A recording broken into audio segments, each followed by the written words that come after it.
Sa pakiramdam, yung position mo. Opo. Yes! Hi! Oh my God! I'm Doc Christian. Hello? Yes, I am Doc Max. Hello po! Vibery po. Vibery. Oh my God! Nice to meet Kailan you. dito? Kumusta ka na? Oh my God! Oh my God! Pakiramdam mo? Siyempre, at first, hindi ko pa po sila na-recognize. Nung lumapit na po sila. Actually, ako na yung basket. Oh my God! Kuya Wal! Ika ba? Oh my gosh! Oh my gosh! Una siyang sumalang sa eye check-up kasama ang mga poging doktor. Vibery. Okay. Kay Doc Max muna. Doc Max.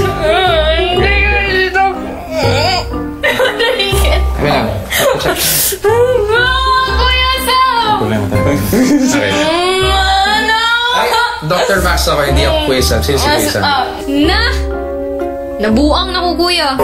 Hindi ako makatitig sa kanila kasi yung mata nila, kuya, ang gaganda. Tapos lumalapit pa po sila parang, oh my gosh, hindi ko talaga makapaniwala. Can I pinch your cheeks? Oh my gosh! Sete. Ito. Oh my God! Doc, Kailangan daw i-check yung yung puso. Ano ba neto? Ano ba to? Nung pumasok po si Ate Angel Oxin, nagsalita po siya agad tapos yun, hindi ko na alam yung pinagsasabi ko, kuya. Oh, teka, baka parang di pa heartbeat ka yata. Sandali. Papakinggan ko na yung heartbeat, ha? Huwag ka na malalim, ha?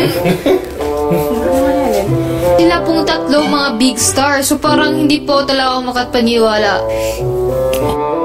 Yung findings mo, Big Brother na lang magsasabi sa'yo, ha? Magpaalam ka na. Sige, Doc, magpaalam na tayo sa ating pasyente. No! Gusto ko na po doon forever, kuya. Pero walang forever, so alam kong hindi ako forever doon. Bye po! bye-bye. Kung si Vibery na starstruck sa kanilang mga doktor, ano naman kaya ang ikokonsulta ni Kisses sa kanila?